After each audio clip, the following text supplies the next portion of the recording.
विद्यार्थी मित्रांनो, learn with best teacher हे यूट्यूब चॅनलमध्ये आपल्या सगळ्यांचं मनापासून स्वागत आहे. आज आपण क्लास 6चा 9 chapter motion and types of motion हा लेसन आपण इथे समजून घेणार आहोत. आता तुम्ही म्हणसाल की 9 चॅप्टर का बरं, तर तुम्हाला माहिती आहे की आता सेकंड टर्म चालू झालेले आहे आणि सेकंड टर्म चालू झाल्यामुळे ऍटलीस्ट 9 चॅप्टर पासून सर्व इकडे सेशन चालू झालं असेल, तर त्यामुळे आपण 9 चॅप्टर स्टार्ट करत आहे. आपला 9 चॅप्टर आहे motion and types of motion. मराठीमध्ये याला म्हणतात गती व गतीचे प्रकार. मोशन म्हणजे गती आणि टाइप्स म्हणजे त्या गतीचे प्रकार. आता गती म्हणजे काय, सर्वात पहिला पॉइंट आहे आपला मोशन. मोशन म्हणजे काय, तर त्याची डेफिनेशन साधी डेफिनेशन आहे विद्यार्थी मित्रांनो. Continuous displacement of an object is called motion. Displacement म्हणजे होते विस्थापन. जर एखादी वस्तू एका ठिकाणाहून दुसऱ्या ठिकाणी जात आहे, जर एखादी वस्तू समजून घ्या एखादी सायकल आहे, तुम्ही सायकल चालवत आहे म्हणजे ती समोर जात आहे, म्हणजे ती विस्थापन करत आहे, म्हणजे एका ठिकाणाहून दुसऱ्या ठिकाणी जागा बदलवत आहे, म्हणजे तिचं कंटिन्युअसली डिस्प्लेसमेंट होत आहे, परत ती जागा बदलवत आहे, ती एका ठिकाणी स्थिर नाही आहे, स्टेडी स्टेट मध्ये नाही आहे, त्याला म्हटलं जाते मोशन. म्हणून गती continuous displacement of an object is called motion. हा झाला आपला पहिला पॉइंट जे धड्याचं नाव आहे. त्यानंतर या धड्यामध्ये तुम्हाला दिलं आहे टाइप्स ऑफ मोशन, गतीचे प्रकार. आता गतीचे प्रकार कोणते, तर सगळ्यात पहिले लक्षात घ्या टाइप्स ऑफ मोशन भरपूर सारे आहे. त्यातला आपण आज पहिला पॉइंट पाहणार आहे लिनियर मोशन. त्याला मराठीमध्ये म्हणतात रेषीय गती. रेषीय गती सर्वात सोपी कन्सेप्ट आहे विद्यार्थी मित्रांनो. लिनियर मोशन, जर एखादी वस्तू स्ट्रेट लाईन मध्ये जात आहे, याची डेफिनेशन मध्ये the object which go in a straight line, only in a straight line, फक्त स्ट्रेट लाईन मध्ये सरळ रेषेमध्ये जर का जात आहे, तिची दिशा एकाच ठिकाणी फक्त ती सरळ जात आहे, इकडे नाही जाता तिकडे न जाता फक्त सरळ जर जात असेल तर तिला लिनियर मोशन म्हणजे रेषीय गती असे म्हणतात. हे झाला आपला पहिला पॉइंट. आता ह्या लिनियर मोशनचे 2 पॉइंट पडतात. पहिला प्रकार आहे युनिफॉर्म लिनियर मोशन आणि दुसरा आहे non uniform linear motion. Uniform linear motion म्हणजे रेषीय एक समान गती. आता एक समान या शब्दावरूनच आपण लक्षात घेऊ शकतो, वस्तू तर लिनियर मोशन आहे म्हणजे सरळ जात आहे, पण ती युनिफॉर्म मध्ये म्हणजे तिचा जाणारा स्पीड आणि जाणारा टाइम जर का एकच असेल, ती स्पीड कमी नाही करत आहे जास्तही नाही करत आहे, फक्त एका स्पीडनं जर का जात आहे एखादी गाडी, तर तिला म्हटलं जाते ती गाडी युनिफॉर्म लिनियर मोशन मध्ये जात आहे. म्हणजे युनिफॉर्म लिनियर मोशन रेषीय एक समान गतीमध्ये जात आहे. तसंच आपला दुसरा पॉइंट आहे, त्यातलाच दुसरा प्रकार नॉन युनिफॉर्म लिनियर मोशन. आता युनिफॉर्मचा अर्थ काय होता, जे एका सेम स्पीडनं जात आहे, एकाच टाइम मध्ये जात आहे.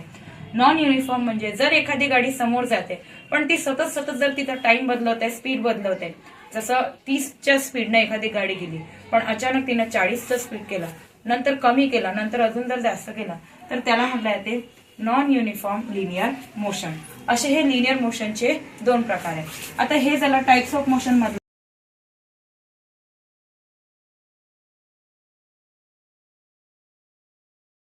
आता आपण पहिला पाहिला होता लिनियर मोशन म्हणजे रेषीय गती म्हणजे सरळ रेषेने जाणारी. तर त्याचे 2 प्रकार होते, एक युनिफॉर्म लिनियर मोशन होता आणि एक नॉन युनिफॉर्म लिनियर मोशन होता. आता आपण पाहताय नॉन लिनियर मोशन, दुसरा टॉपिक, त्याला मराठीमध्ये म्हणतात नैक रेषीय गती. नैक रेषीय गती. आता आपण जसं म्हटलं होतं की लिनियर मोशन म्हणजे सरळ रेषेने जाणारी, तसंच नॉन लिनियर मोशन म्हणजे सरळ रेषेने न जाणारी, म्हणजे तिची दिशा निश्चित नाही, ती सरळही जाऊ शकते, ती आजूबाजूलाही जाऊ शकते, ती गोलही फिरू शकते, ती मागे पुढे सुद्धा मूव्ह होऊ शकते. तर याला म्हणतात नॉन लिनियर मोशन, जे स्ट्रेट लाईन मध्ये नसते. आता हे जे नॉन लिनियर मोशन आहे त्याचे भरपूर सारे प्रकार आहेत. त्यातले आपल्याला 4 प्रकार आपल्या 6व्या वर्गाच्या पुस्तकामध्ये दिलेले आहे. त्यातला पहिला पॉइंट आहे ऑसिलेटरी मोशन, ज्याला मराठीमध्ये म्हणतात आंदोलित गती. आंदोलित गती. आंदोलित गती म्हणजे काय, ऑसिलेटरी मोशन. जर एखादी वस्तू, जसा झोका आपण घेतो, झोक्यावर झोके जेव्हा घेतो आपण तेव्हा ते मागे पुढे जाते, पुन्हा ओरिजिनल पोझिशनला वापस येते. इथून झोका निघाला तर तो इथे जाईल आणि तो पुन्हा आपल्या जागेवर वापस येईल. असं करत परत जर का ती आपल्याच जागेवर येत आहे तर अशा याला ऑसिलेटरी मोशन म्हणतात. The movement in which object move back and forth is called oscillatory motion. ही ऑसिलेटरी मोशनची डेफिनेशन आहे, ज्याच्यामध्ये मुवमेंट काय होते, बॅक आणि फोर्थ होते. हा झाला पहिला पॉइंट नॉन लिनियर मोशन. आता दुसरा पॉइंट आहे सर्क्युलर मोशन. हे तर सर्वात सोपी शब्द आहे. सर्क्युलर म्हणजे सर्कल म्हणजे गोल फिरणार. याच्यामधली गती कशी असेल तर गोलाकार फिरणारी.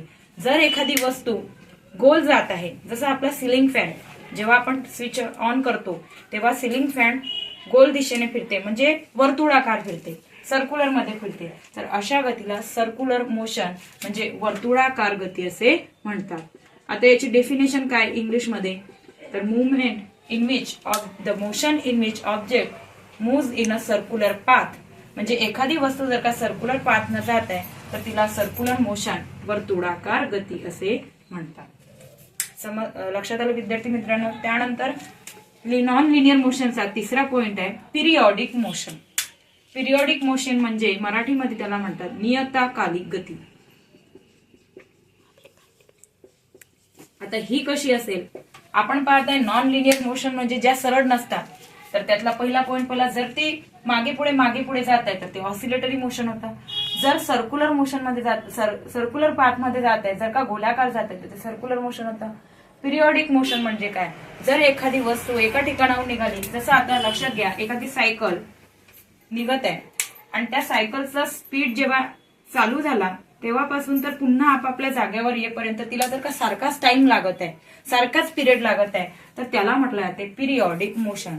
The motion in which object move to the original place with the same period of time is called periodic motion. याला नियतकालिक गती असे मराठीमध्ये म्हणतात. म्हणजे एखादी वस्तू जर का एका ठिकाणाहून निघाली आणि पुन्हा ती त्याच ठिकाणी त्याच टाइमला वापस येते आणि पुन्हा निघून पुन्हा त्याच टाइमला जर वापस येत आहे, जर तिला 60 मिनिट लागत आहे आणि 60 मिनिट लागून पुन्हा जागेवर यायला पुन्हा 60 मिनिट लागत आहे, अगेन तिला जर का 60 मिनिटच लागत आहे, तर त्याला म्हटलं जाते पिरियॉडिक मोशन. त्यानंतर आपला चौथा पॉइंट आहे रॅन्डम मोशन. हा यातला लास्ट पॉइंट, यादृच्छिक गती. अतिशय सोपा असा हा 9व्या धडा आहे, वर्ग 6वीचा, आणि छोटासा धडा आहे, त्यामुळे याला खूप जास्त आहे म्हणून असं डोक्यावर ओझं घ्यायचं काम नाही आहे. अगदी छोटासा धडा आहे. तर यातलं लास्ट पॉइंट आहे रॅन्डम मोशन, यादृच्छिक गती. आता ही गती कशी आहे, हे मोशन कसं असेल, आपण पाहिलं तर ऑसिलेटरी म्हणजे मागे पुढे जाणारं, सर्क्युलर म्हणजे गोलाकार जाणारं, पिरियॉडिक म्हणजे जे पुन्हा आपल्या जागेवर यायला सेम पिरियड लागत आहे त्याला म्हटलं होतं पिरियॉडिक मोशन. त्यानंतर आपला लास्ट पॉइंट होता रॅन्डम मोशन, याला यादृच्छिक गती म्हणतात. जसं एखादी मुलगी जर बटरफ्लायच्या मागे धावत आहे आणि बटरफ्लायच्या मागे धावता देता तिची जागा निश्चित नाहीये, जर ती एका ठिकाणी न राहता वेगवेगळ्या दिशेने, जर का आता तुम्हाला माहिती आहे बटरफ्लाय एकाच ठिकाणी राहत नाही, तिच्या मागे जर आपण धावलो तर ती होऊ शकते समोर जाईल, मागे जाईल, इकडे जाईल, तिकडे जाईल, तिची जागा निश्चित नाही. आपला लास्ट पॉइंट चालू आहे रॅन्डम मोशन, यादृच्छिक गती. जसं मी सांगत होती की एखादी बटरफ्लाय जर का समोर जात आहे आणि आपण तिच्या मागे धावत आहे, तर तिची जागा जर निश्चित नसेल, ती कधी इकडे जाऊ शकते, तिकडे जाऊ शकते, मागे सुद्धा येऊ शकते, पुन्हा समोर जाऊ शकते. म्हणजे तिची जी डायरेक्शन आहे ती सेम नाहीये. अशी जी गती असते म्हणजे जिच्यामध्ये आपली जागा निश्चितच नाहीये, त्याला म्हटलं आहे random motion. The motion in which object change on continuously with direction, म्हणजे तिची डायरेक्शन जर का कंटिन्युअसली चेंज होत आहे तर तिला रॅन्डम मोशन असे म्हणतात. अशा प्रकारे आपले हे नॉन लिनियर मोशनचे 4 पॉइंट्स होते. आपला पहिला पॉइंट होता मोशन म्हणजे काय, continuous displacement of an object is called motion. एखादी वस्तू जर का सतत जागा बदलवत आहे, पुढे पुढे जात आहे, ती थांबत नाहीये, स्थिर नाहीये, तर तिला आपण म्हटलं होतं मोशन म्हणजेच गती. त्या मोशन मध्ये आपण 2 प्रकार पाहत होतो. पहिला प्रकार होता लिनियर मोशन, रेषीय गती, ज्याच्यामध्ये एखादी वस्तू जर सरळच जात आहे, सरळ दिशेने जात आहे, तर तिला लिनियर मोशन म्हटलं. तिचे सुद्धा आपण 2 प्रकार पाहिले. एक पाहिलं युनिफॉर्म लिनियर मोशन आणि दुसरं पाहिलं नॉन युनिफॉर्म लिनियर मोशन, म्हणजे जिच्यामध्ये युनिफॉर्म लिनियर मध्ये स्पीड सारखाच असतो आणि नॉन लिनियर मोशन मध्ये स्पीड आपला सारखा नसतो. त्यानंतर सेकंड पॉइंट आपण पाहिला नॉन लिनियर मोशन, नैक रेषीय गती. याप्रमाणे आपण नॉन लिनियर मोशनचे 4 एक्झाम्पल पाहिले. ऑसिलेटरी मोशन म्हणजे आंदोलित गती, सर्क्युलर मोशन म्हणजे वर्तुळाकार गती, पिरियॉडिक मोशन म्हणजे नियतकालिक गती आणि रॅन्डम मोशन म्हणजे यादृच्छिक गती. एवढे पॉइंट्स आपण ह्या चॅप्टर मध्ये पाहिले. आता ह्या चॅप्टर मधला सर्वात लास्ट पॉइंट राहिला आहे स्पीड. आता आपला लास्ट पॉइंट आहे ह्या चॅप्टर मधला स्पीड. छोटासा पॉइंट दिलेला आहे विद्यार्थी मित्रांनो. स्पीड म्हणजे काय? आता स्पीड म्हणजे चाल किंवा वेग. जर एखादी गाडी, एक्झाम्पल घेतलं आपण, जर एखादी गाडी समोर जात आहे, समजा एखादी गाडी, एक एक्झाम्पल तुम्हाला तुमच्याच पुस्तकामध्ये दिलं आहे, एक गाडी सोलापूरवरून पुण्याला जात आहे. तर ती सोलापूरवरून जेव्हा पुण्याला जात आहे, आता ती समजा सोलापूरवरून निघाली आणि पुण्याला जात आहे. पुण्याला जाताना तिने सोलापूर पासून पुण्यापर्यंत 200 किलोमीटर अंतर पार केलं. किती किलोमीटर? 200 किलोमीटर अंतर पार केलं आणि तिला लागणारा टाइम होता 5 आवर, म्हणजे 5 तास तिला लागले. म्हणजे 200 किलोमीटर ती पूर्ण 5 तास जर का अंतर पार करत आहे, तर तिचा एका वेळेला, एका तासामध्ये कितीच्या स्पीडनं ती गाडी गेली असेल, तर ते आपल्याला काढायसाठी स्पीडचा हा फॉर्म्युला असतो. स्पीडचा फॉर्म्युला आहे टोटल डिस्टन्स कव्हर, म्हणजे किती अंतर पार केलं ते, भागेला टोटल टाइम टेकन, म्हणजे एकूण लागलेला टाइम. तर ते आता आपण ह्या गणिताद्वारे काढू शकतो. जर एक गाडी सोलापूरहून पुण्याला निघाली, तिचा डिस्टन्स किती आहे? 200 किलोमीटर. ओके. आणि टोटल टाइम टेकन, टाइम किती लागत आहे तिला? 5 आवर, 5 तास तिला लागत आहे. आता 200 डिवायडेड बाय 5 याचा भागाकार आपण करू शकतो. जसं 200 डिवायडेड बाय 5, 5 4 जा 20, 20 मायनस 20 0, 0 5 0 0. आपला आन्सर आलाय 40. तर त्याला 40 किलोमीटर पर आवर हा याचा युनिट आहे. 40 किलोमीटर पर आवर एवढा स्पीड त्या गाडीचा असेल जेव्हा ती सोलापूरवरून पुण्याला निघाली. म्हणजे एका तासामध्ये 40 किलोमीटर, दुसऱ्या तासामध्ये 40, तिसऱ्या तासामध्ये 40, चौथ्या तासामध्ये 40, पाचव्या असे 40 ते जर का तुम्ही 5 भाग केले, तर एकूण 200 किलोमीटर अंतर तिनं 5 तासात पार केला. म्हणजे तिचा स्पीड झाला 40 किलोमीटर पर आवर. हा आपला लास्ट पॉइंट होता. अशा प्रकारे हा चॅप्टर होता. जर तुम्हाला ह्या लेसन मध्ये काही प्रॉब्लेम असेल तर नक्की कमेंट करा.